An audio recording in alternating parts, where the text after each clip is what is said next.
Welcome to Sips and Spirits, a podcast for lovers of both alcoholic and spectral spirits. I am your co-host, Chelsea. I'm host Eric. Um, And welcome back to a rather extended break. We were Yes. planning to come back in February, but here we are. It is March 7th.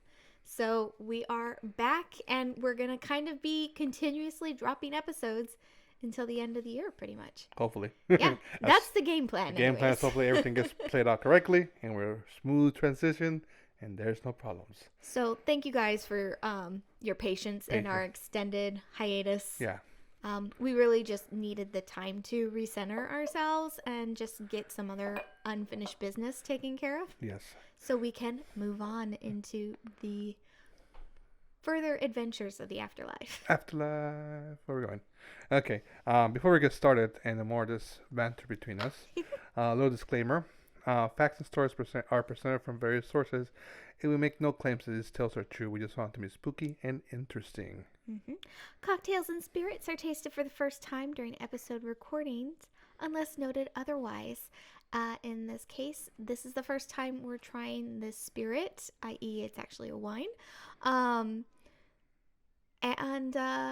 Yeah, that's all I have for notes on this disclaimer because we're not making a cocktail. We're not making cocktails. I want to remind you that it's fine to enjoy the spirits, but don't let them possess you.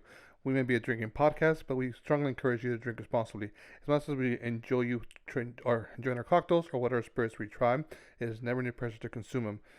Like we said, this is a wine. We did not make it, so unfortunately, there's no alternative for it. I don't think they make any grape juice. Some wines will have on occasion recipes to accompany them. This particular wine doesn't, and I'll get into that in a little bit. Anyway, while Chelsea tells us what we're drinking, Mm-hmm. I'm going to try to open this bottle without breaking it. But also, if you guys can't see from my new mic stand, my beard is back. Yay! Finally. Bearded Eric has returned. Yes. If you have no idea what we're talking about, because you only listen to us, so for our Halloween fun, our Halloween costumes, Eric actually shaved his beard off for our costume. And it's a little bit of a sad moment, but it grew back instantaneously, so it's looking much fuller now. It didn't feel like it was gone for very long. No, it took a while, but I'm happy where it's at the moment. Yeah. So, today we are calling upon a spirit from Witching Hour Vineyards. From Ripon, it's bottled in Ripon and Livermore, California. We are summoning their Witching Hour Red Blend to the table. Are you ready to learn a little bit about this wine? Yes, I am.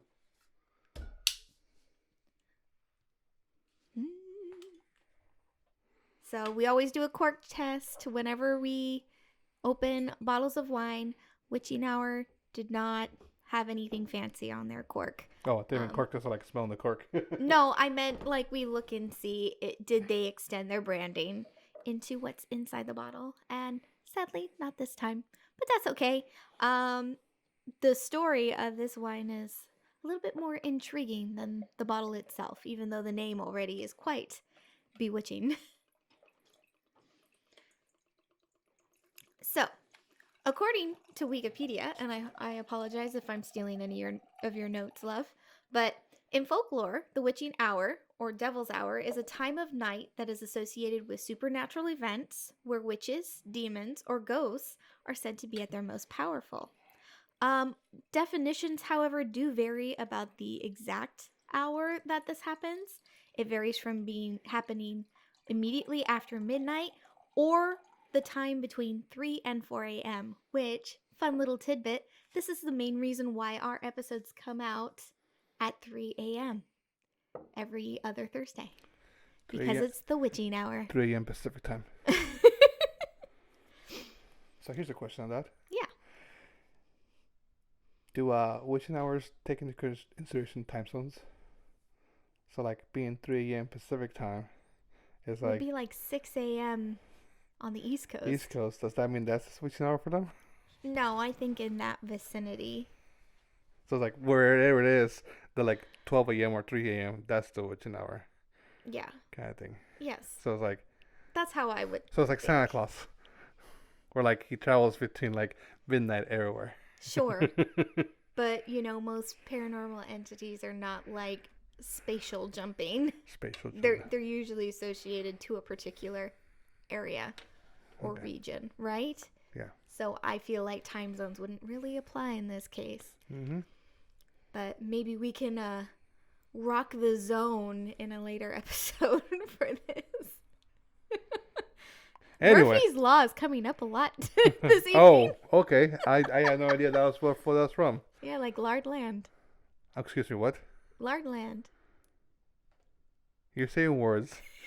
I don't know if they're real words. I love my kids' TV shows. What can But I say, I'm guys? okay. That's what you got for this wine? No, I have more. Oh, okay, but we cool. got sidetracked by Murphy's Law. No, we got to talk what you know. I got sidetracked by Murphy's Law. You did. Okay. Rockin' the zone. Dr. So. I married this. You asked to marry this.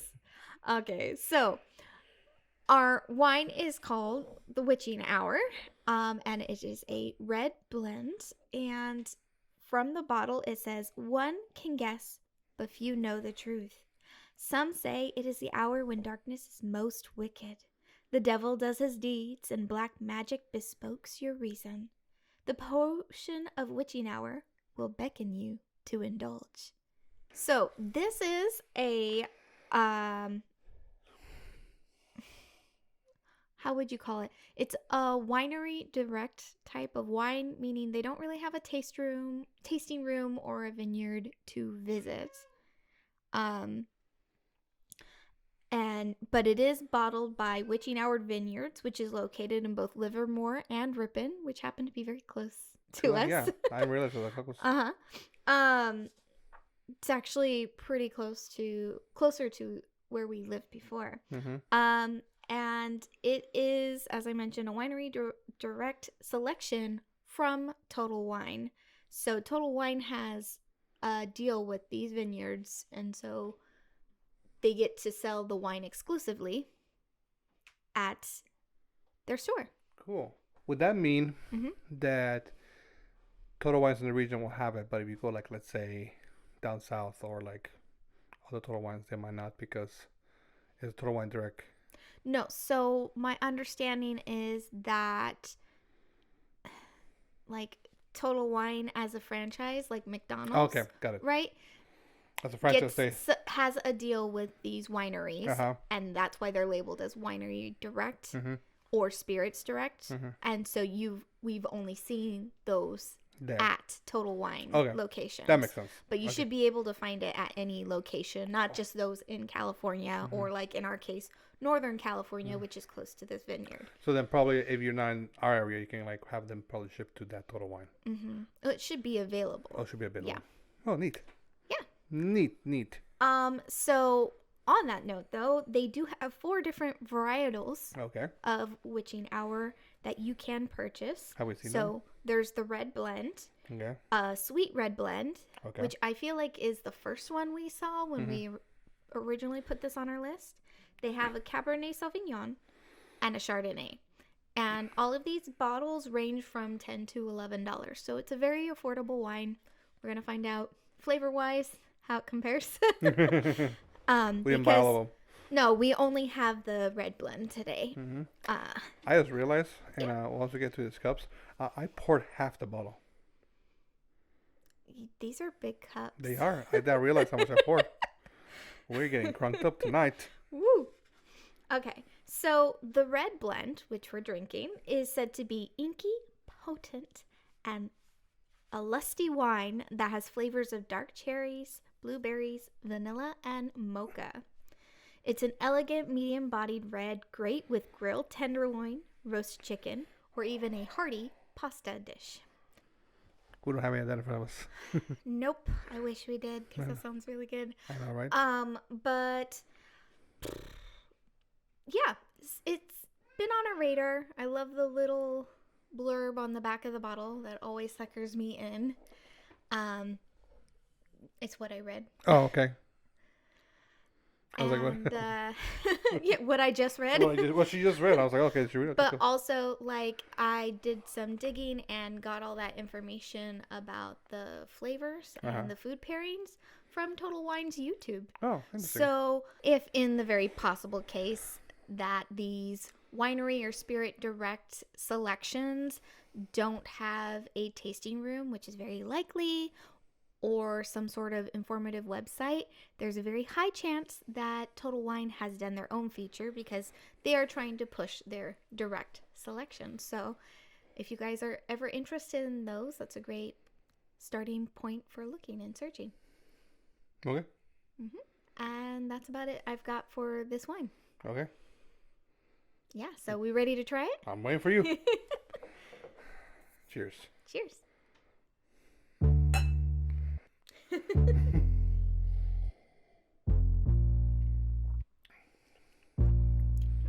Jammy. Very jammy. Very jammy.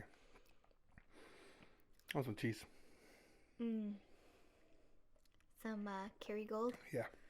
Would be really good with this. Somehow should be good with that. Not bad. A little on the dry side for a red blend. It's very tannin heavy. Yeah. So it's a. It kind of it dries out your tongue a bit, for lack of better words. Now you know how I feel. Every time I drink wine. But it goes down pretty nice. Yeah, it doesn't have that like harshness of like red wines. Except it's a little jammy. I feel like it's like that mocha dryness. Yeah. Like almost like a powdered coffee in a way. You know, that you can get. How do I explain? Like the sediment you get from those. I don't drink that kind of stuff often.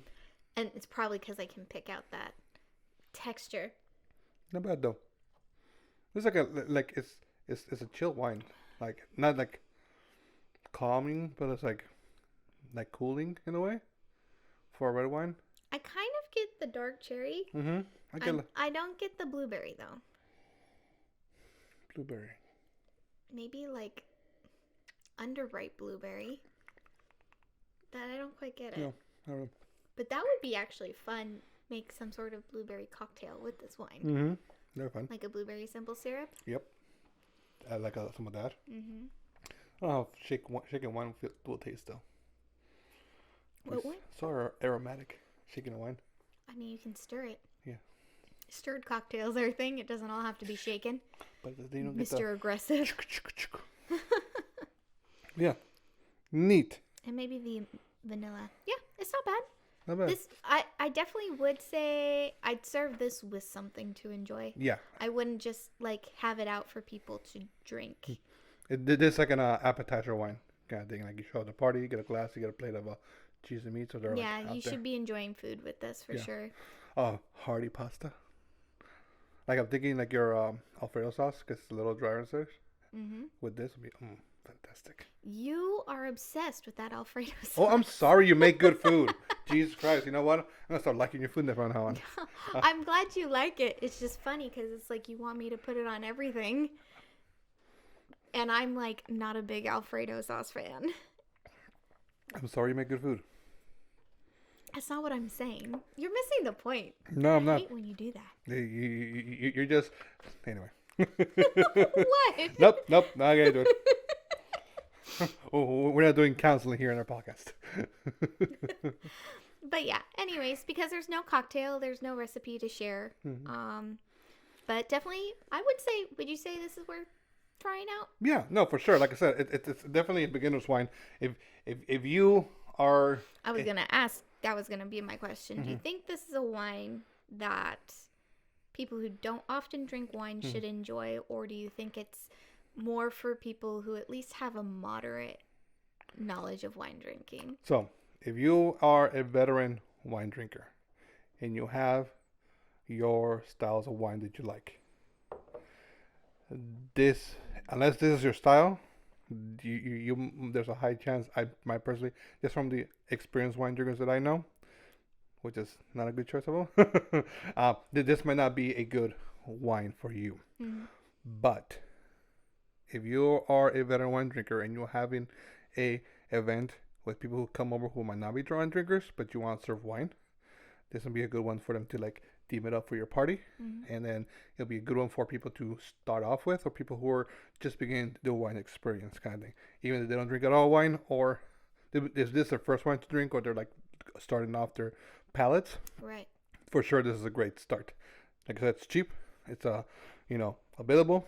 Mm-hmm. But like, if you're like having like your fancy wine dinner parties, because you have all your like friends who drink your cabs and stuff, then this might not fit your palate, personally. I would be curious to try the Cabernet Sauvignon varietal because I'm drinking this and it just kind of hit me. I'm like, oh, this is why it's just not quite vibing with me. It has a very Pinot Noir vibe Yeah. without the overbearing sweetness Mm-hmm. of a Pinot. Like it does take on the tannins you would get from a bolder wine like a Cabernet, but it doesn't have it's lacking something. Yeah. And that's how I feel whenever I drink a Pinot. Like, Mm-hmm. just FYI, don't get me a Pinot. It's like my least favorite wine. Get a Merlot, especially a hella fine one. But yeah, that's kind of. I was curious what your thoughts were because Pinot I Meunier don't is know. And so I'm curious to see if we had some people who were more who enjoyed a Pinot Noir more, what they would think of this wine. Because we do like the bolder wines. I think my family will enjoy this wine. Yeah, Yeah. I feel like this would be a wine for your mom and your tia. Yeah. For sure. Yeah. Yeah. If Okay. you're a white wine drinker, Uh-huh. this might be up your alley.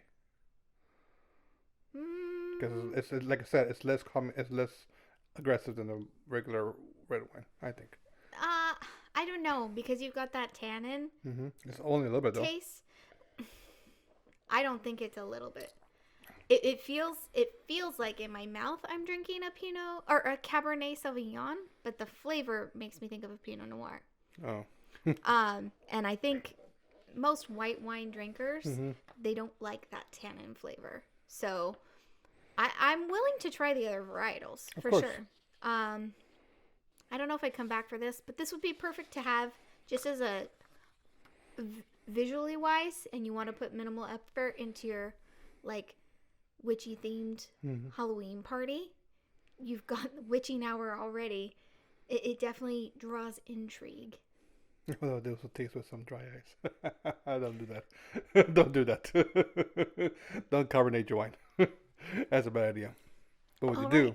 is that you put your container. Ooh, I can move it. We got new equipment. I'm getting used to my spatial freaking things. Yeah, we're trying out a new new audio arm. interface and a boom arm Santa Claus came over. or mic arm. I want nuts. But if you want to do a cauldron, bubbling cauldron with smoke and wine, you need to have a container for the wine inside the cauldron to be like floating around the ice, like not touching the water ice, and then they can bubble out, and that way you don't get the carbonation in the wine. Oh, gotcha. Yeah. Anyway, Enough facts with or science with Eric. How Science with about Eric. some would you rather with Eric? so would you rather? So speaking of would you rather, on our 50th episode, I talked about that I want to take a different route with the would you rather's because it's not that they're getting harder to come up with, but it's taking harder, I think, to create new scenarios. Getting more original with the tropes yeah. because there are only so many Giant tropes. horror spooky tropes that you can build off of outside of just making it a this or that. Yeah, Right? kind of thing. So I'm gonna ask a different question. It's not a would you rather, but it's a different question for to get your answer on, kind of thing. Okay. Okay. And I'm gonna call this section Chelsea Survival Guide. Oh my god, you caught me with my mouth full of wine. Yes. I love that. So here's a scenario. Okay. You're traveling to the medieval towns and mountains of Transylvania. Ooh. Okay. Where there have been vampire sightings. Okay. What will be essential items you will bring along in your suitcase? Essential items. Yes. Knowing that there's Vampires. vampires. Garlic. Garlic. Okay. Yeah. One, you can make it a fashion accessory. Are we talking like cloves of garlic or like minced garlic? I don't know. Like, because then I could make it my perfume, I guess. You know, in all the vampire movies, they make it into like the garland. But you could make it earrings too. And then you can cook with it. Okay. Um, Give me like 3 or 5. I was like, how many things? I mean, if you have a list of 20, go for No, I it. honestly, vampires not like high up there on my priority list. I feel like I'd bring a UV light UV light? out Okay. of curiosity to see if it would actually be effective. Out of curiosity, hey, does this hurt? Well, you would see immediately, and I have seen like some movies actually use that as an effective weapon. Oh yeah, I forgot about that. I was thinking a cartoon movie. Oh. I saw The Littlest Vampire. Oh, okay, that They too. used it there. Can you guys tell where my mindset is versus his? He was like Blade, and I'm like Littlest Vampire. She's just gonna like guess, put a band-aid on them and hurt them a little bit. I'm just gonna murder. This is not bad. Yeah, it's growing on me. Like,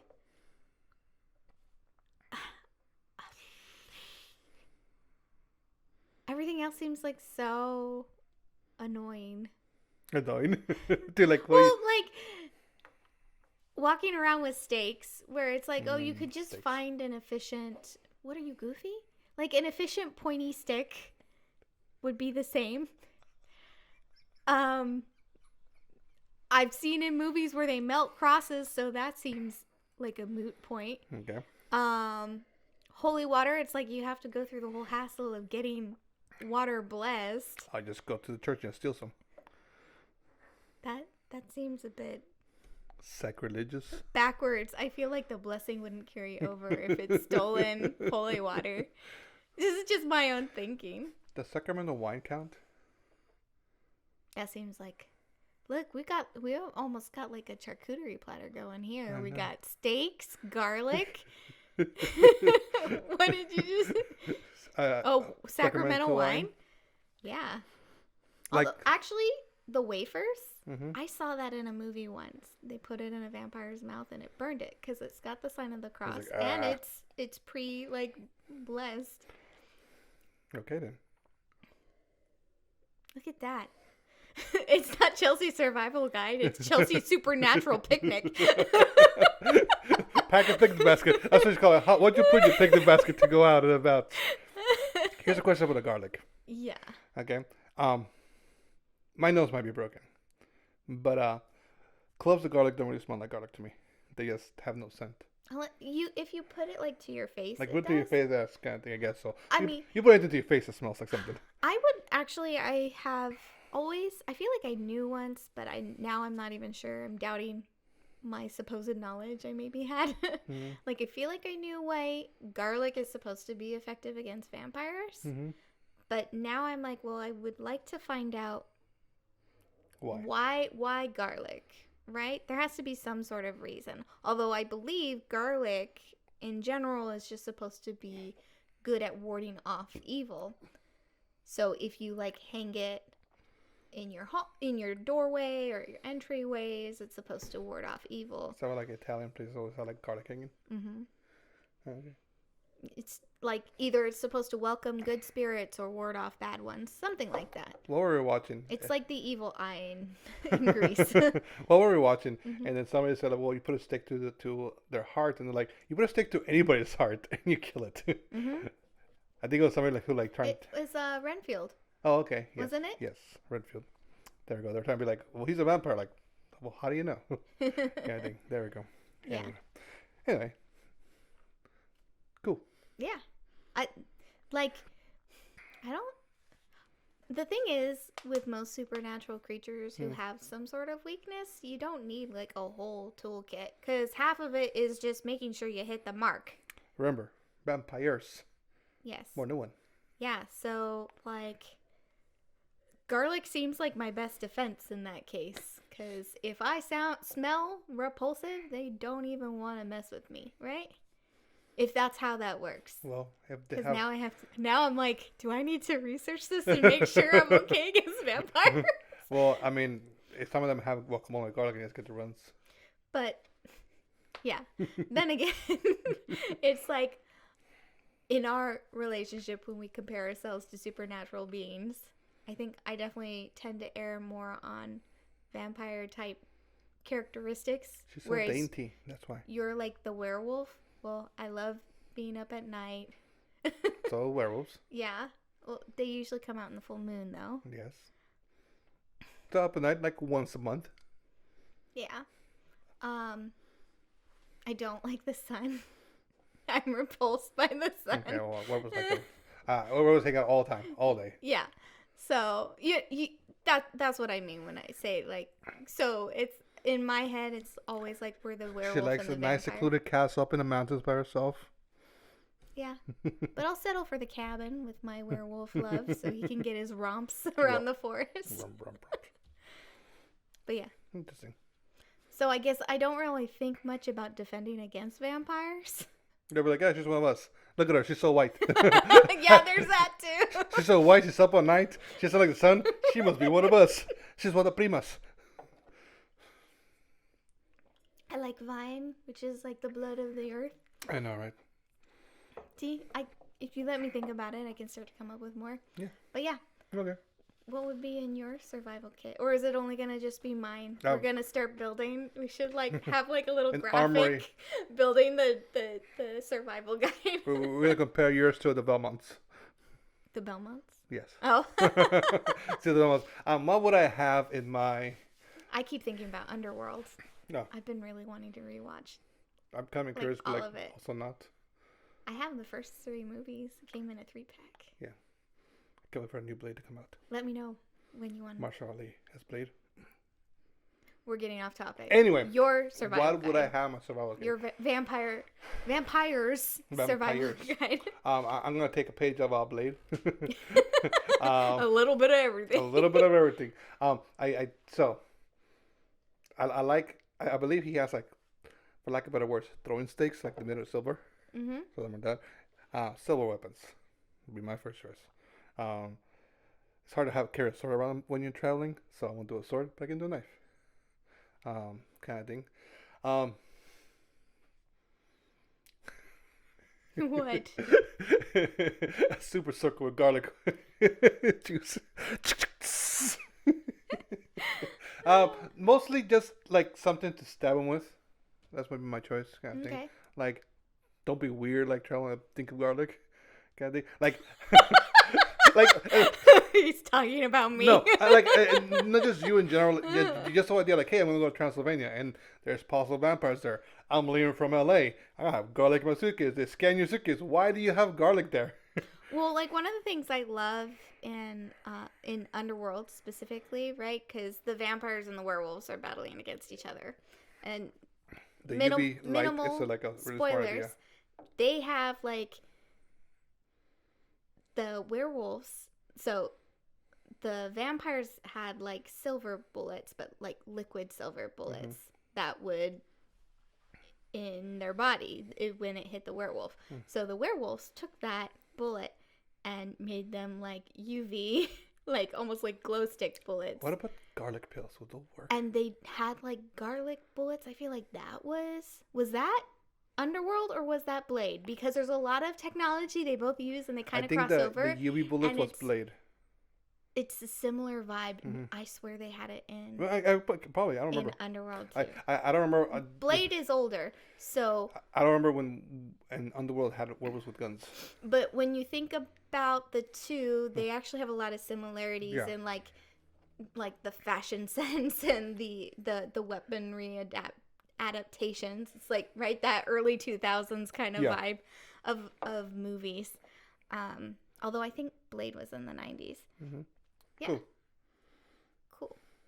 Garlic pills. Or otherwise, I would ask John Constantine if I can just borrow his pocket doorway to the House of Mystery, and then I'm set with my arsenal. Assuming the House of Mystery lets you take stuff. I think it would like me. I don't know. I don't know. Well, we'll find out. I would never know until I actually get to meet it. Yeah. Kind of thing. Yep. Can't be deemed unworthy until you've been judged. Exactly. So you can just assume you're worthy, and morning will just let you carry it. If this is your first time joining us and you haven't realized how much of nerds we are about supernatural and just everything in general, you are Now well informed. We dip our toes in every little genre. But But bonus points if it's got a little spooky in it. yes, which everything does. It does. Anyway, so starting a new episode, I got a 2-for-1 special for you. 2 for 1. I got 2 stories. Ooh. Okay. One is, I believe, scary, and the other one, not so much, but they're interesting. And they both have the topic of witching and the hour. So you're going to scare me and then Yes. help me unwind. Yes. Oh, cool. Okay. Thanks for that. A few years ago, my brother would get calls on his cell phones around 2 to 3 a.m. every night. He will answer it, and this hellish sound noise, scream, moans, were those words he heard. He would change his number after months, and it would stop for now. But then a few weeks later, it began again. The exact same noise, the exact same time. They would continue, and then get louder and louder.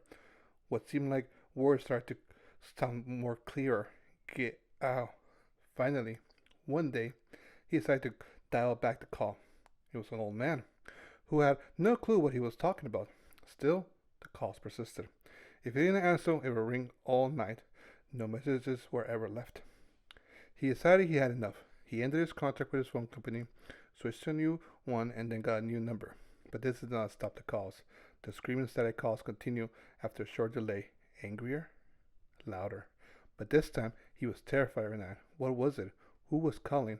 Unsure why this was happening, he backed dialed the number again and got a different person. Soon after this, he had lost his job and could no longer have a phone. It seemed that the calls had stopped by then. One day, my mom asked me to listen to this weird message she got on our house phone the night before. When we both heard it, it just sounded like static. As we tried to listen to it again, my brother was walking in. But this time, it sounded different. The screams, the moans, the words, "You can't get out." Oh, no. No, thank you. No, thank you at all. Yeah, especially as I hear the thumping from our cat upstairs. I was like, oh my God, it's the heartbeat beneath the floorboards. What's going on? Yeah. The witching hour. Getting phone calls in the middle of the night. Lovely. Lovely, very lovely. This person needs to activate the unknown caller blocking on I their know, phone. right? But it just keeps... If it's not, well, yeah. It rings to voicemail. You never see it. And if they don't leave a voicemail, then you don't have to worry about it. You don't have to worry about it. If you follow Chelsea policy. you don't get prank calls from ghosts or demons. Well, my rule with my phone is if you're not in my phone, I don't answer your phone call. And if you want to get through to me, you better leave a voicemail or I'm not answering. Unfortunately, because I don't go and say my employees' phone numbers on my phone, I can't do that. Yeah. But also, well, you have a different situation. Yeah. Because your work phone is also your personal phone. So Yes. That's different. So, are we discussing now, or we'll save discussions? We can do it now. You want to? So what would you rather? What would you rather do so you don't get like confused and mix around? I won't get confused. Okay. I got it. That was a nice, quick, short, little campfire scare. Yep. I liked it. Good. Good start to the season. So you're ready for the next story? I'm ready. Okay. It was one of those rare days when the small village evening erupted to a defiant uproar. Weddings in India are constant chaos and confusion, so it was no surprise to some. But the actual reason for the turmoil was not the wedding, but as a fellow villagers would shout out, witchcraft. It so happened that a palanquin was brought down amidst a bustle of curious eyes. Everyone wished to see who the litter hid. The crowd had come to see the groom was enormous. People of all kinds showed up, irrespective of their statures. It was the sheer curiosity in their eyes that carried them. Nothing can beat that. An old witch stood gazing, waiting to prance on its prow in the very front row. Or maybe she too was inquisitive like the others and wished to see who the promised guy was, who had arrived at their gates to take away one of theirs. Rude as he was, the brother of the bridegroom tried to push away the crowd with both his hands asking them to stay back to give space the promised prince to breathe. Or it was just a vain show of disdain that had him feel superior to those weighted with batting eyes. You're smothering him. Get back. Maybe in the rare fleeting moment of arrogance, the witch might have felt his haughtiness, haughtiness breath down on her, or maybe it was all pre-planned before. It is hard to tell that she pulled a hair from his body amidst one crazy tumult. The litter was brought down, and the groom emerged, chasing paved elbow away from him to pass through. Marriage rituals began, and it was all going the way it was planned, except that the brother of the groom wasn't quite feeling well. He sat down and almost fell with his head full of fever and the eyes red in pain. The skin of his body filled up with the instant boils that seemed to have come out of nowhere. He fell there on the ground with a carbuncle riddled body, and everyone stared at him puzzled. They found him a bed and rested him inquiring, but he couldn't say a word. He shook like a shivering leaf in the fall. A doctor was immediately called for.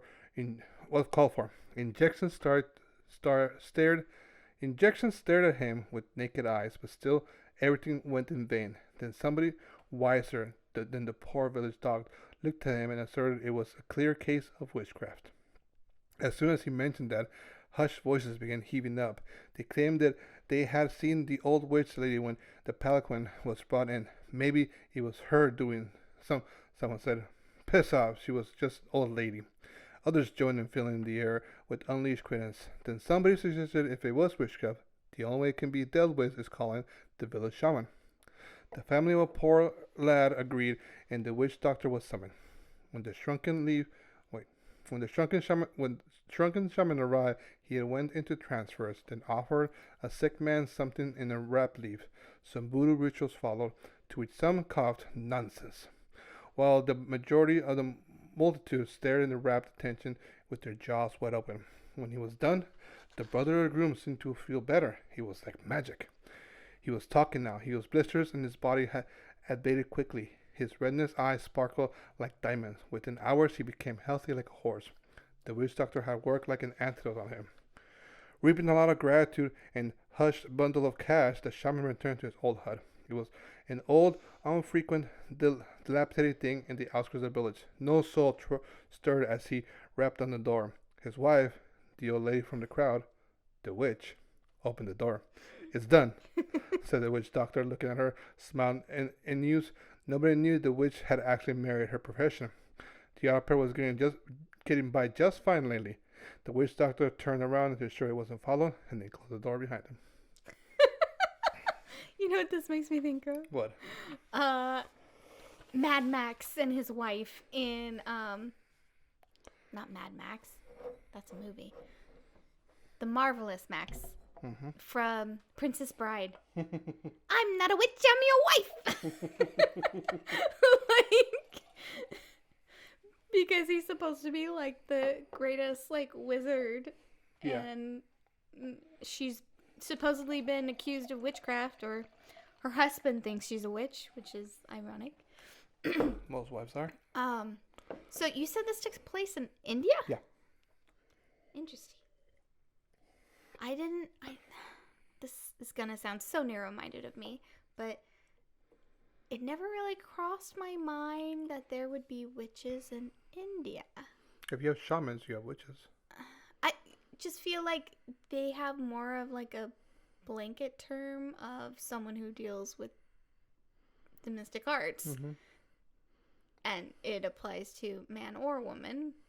I mean, it could be translation. Considering it's India. It could be translation. Well, I think so, because like voodoo's definitely not an India. No. But it's just a good. It's transformed from being relating to an actual like religion and practice into like a word of descriptor. Well, I changed one of the words in the story because I was like, this is not really. This is something they would say in India. They say malarkey.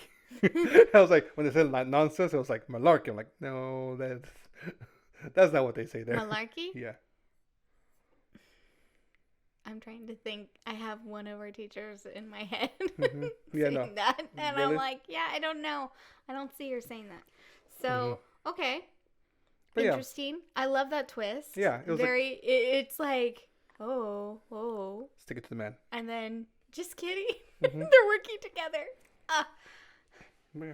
True. Stick it to the man. So with the first story. First story. Okay. I have a question for you. I may have an answer. Regarding unsettling phone calls. Mm-hmm. Would you rather get a disembodied phone call from someone where it's like you don't know what the noises are, you don't know the number, it's really unsettling audio, like just throwing out an example is like I think of Ring immediately. It's like creepy hearing this 7 days. Oh, Ring. You said Ring. My brain Ring. processes Rain. I'm like, what? Oh, sorry. Or would you rather see you didn't get any phone calls or anything, but there's a voice message and it's filled with those hellish, unsettling noises? Oh, that's not what I was thinking. I almost feel like the voicemail's a little bit more unsettling. I've gotten voicemails where like my phone doesn't ring and like it just gets a voicemail, and that's weird, kind of thing. Yeah. And annoying, mostly.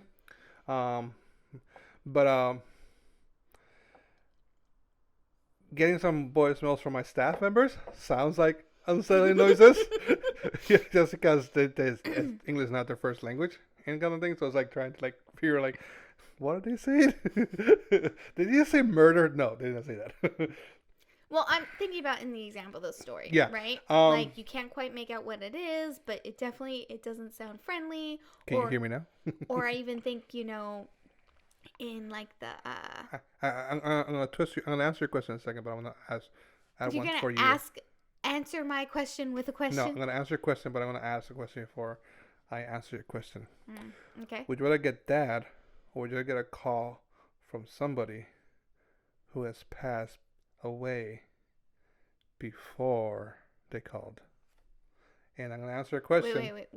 Ask that again. So, like, do you remember the story we did for the Christmas episode where the friend came to the house, the friend who came, but he had died already?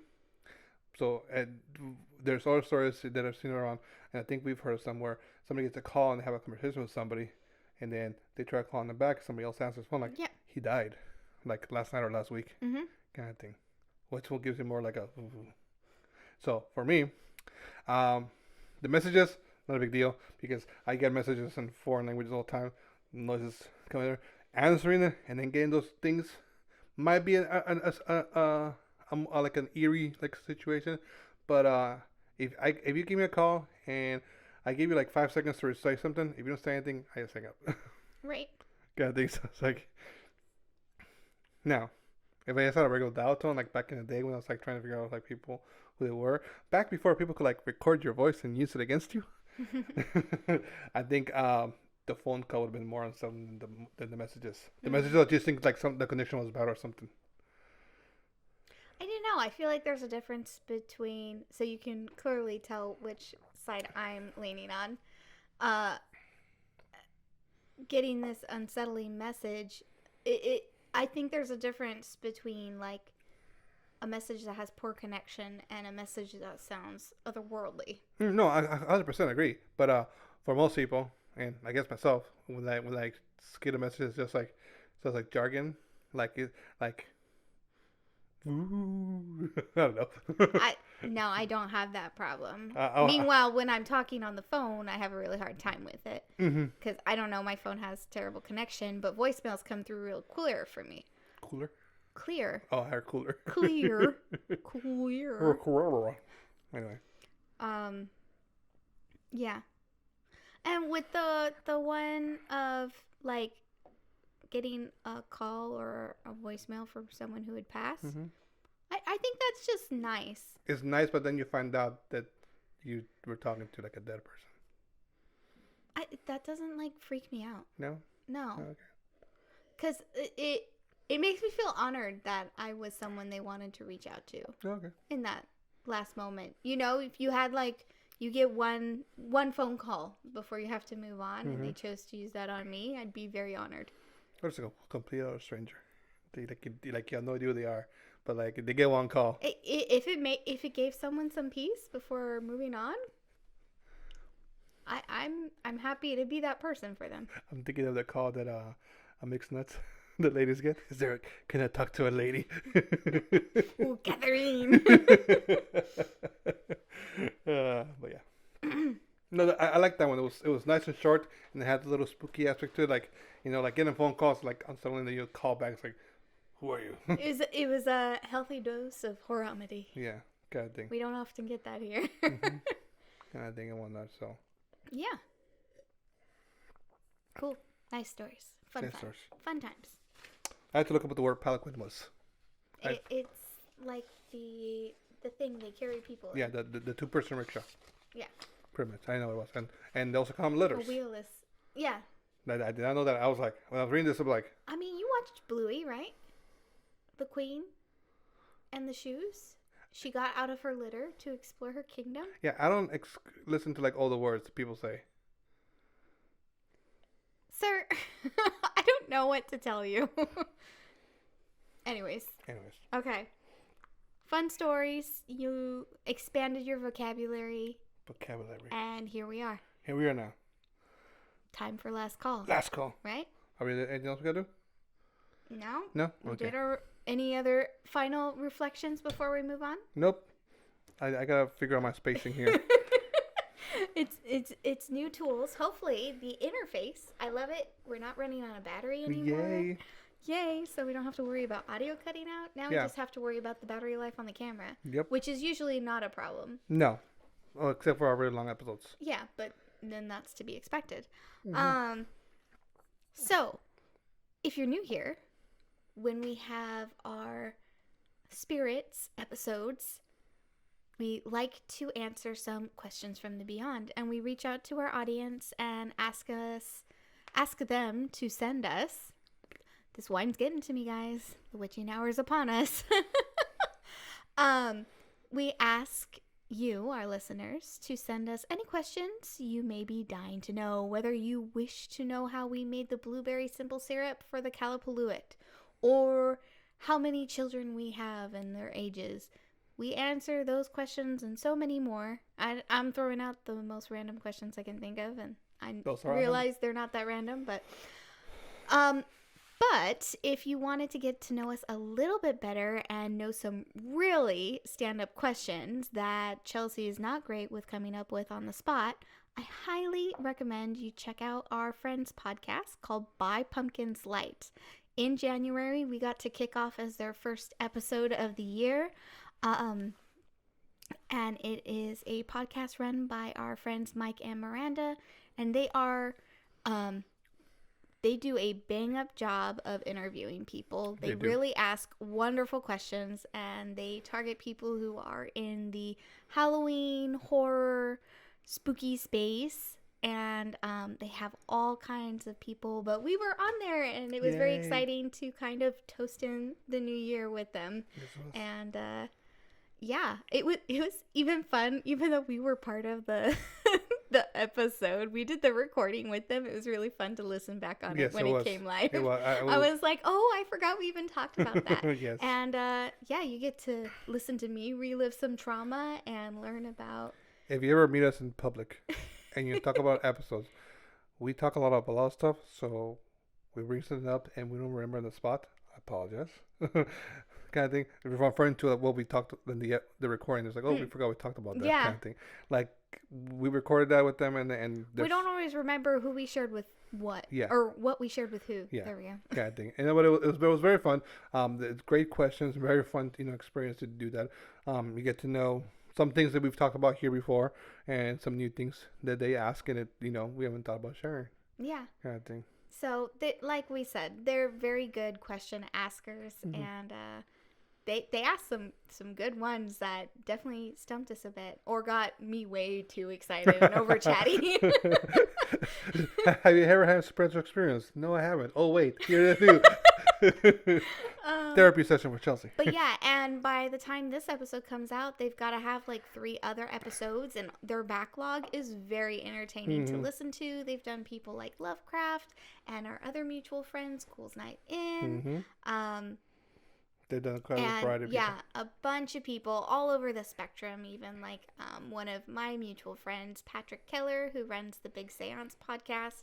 So they got quite a diverse group of people in their archives, and I highly recommend you check them out. Yep. And maybe listen to our episode first. Yeah, let us know what you guys think. Yeah. Well, But so, yeah, once you listen to that, then come to us and ask any of your unanswered questions, and we'll answer even if you them don't in listen to our it, send us questions from the beyond. And you can do that by DMing us on Instagram, emailing us, contact at sipsandspirits.com, or reaching out through our website, sipsandspirits.com. So, I have a question for you. Yep. I need a Ouija board here so I can summon you. I have already been summoned. I'm here. Um. Oh, I'm not wearing my Which is- planchet earrings. Oh well. Oops. That would have been so perfect for just now. Being that this is the first episode, our first episode of the new year. Mhm. What would be your spooky goals for the year? Spooky goals for the year. Yeah. That's such a vague and loaded question. Very I don't loaded. even know how to I have answer one. that. I have mine. Okay.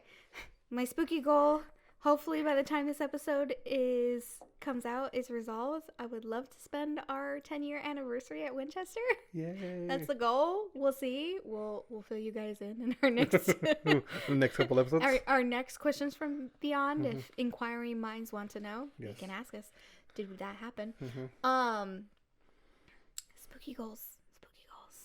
I don't know. I'm really excited for our Halloween special this year. That's like where I want to really focus my spooky goal. But also, does this count as a spooky goal? You're like, are you gonna tell me? I guess what it is. I'm like, I don't know. I really want to make that Victorian Winchester stained glass dress Yes, that I've it been does. talking about. Does that count as a spooky goal? I'll say yes. So that is like my one big like sewing project I really want to make happen this year. I'd love to make it happen before Be Kind to Spiders Week, because I feel like it would tie into that. Okay. Good luck. It's ambitious. There's nothing wrong with being ambitious, but also allowing yourself the grace to be like, if it doesn't happen, I at least have it on the back burner and I can make it happen before December. There we go. Right? But I have to set deadlines for Yes. myself.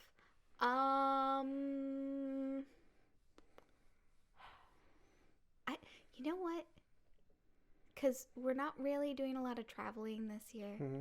One thing I would really like to try and do and or find is visit a reported spooky bar in our area.